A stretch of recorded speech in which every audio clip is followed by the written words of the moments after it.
Rapaziada, bom dia, boa tarde, boa noite.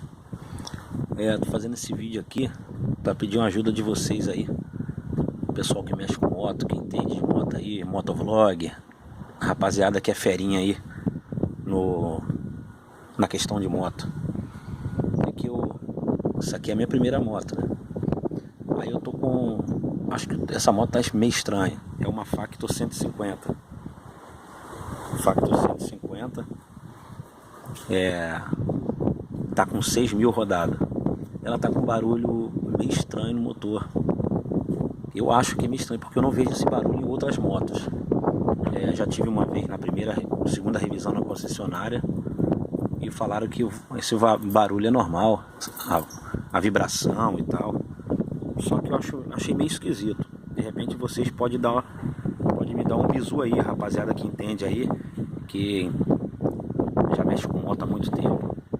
Veja bem. De repente, rapaziada, pode me dar uma luz aí. Vê.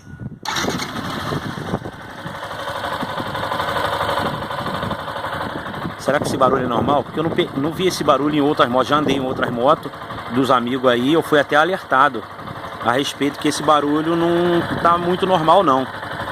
A moto é zero e tem 6.000 rodadas.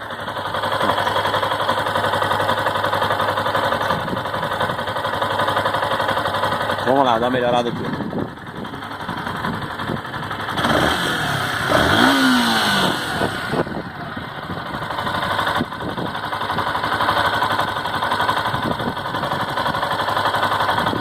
Vê aí.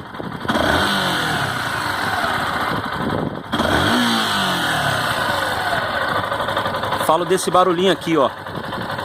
Parece corrente de comando. Me falaram algo assim parecido. Esse barulhinho, ó, parece um pica-pau. É isso aí. Se alguém puder dar uma luz aí, a rapaziada que entende, puder me ajudar aí, me dar uma luz, eu agradeço aí. Obrigadão, pessoal. Valeu!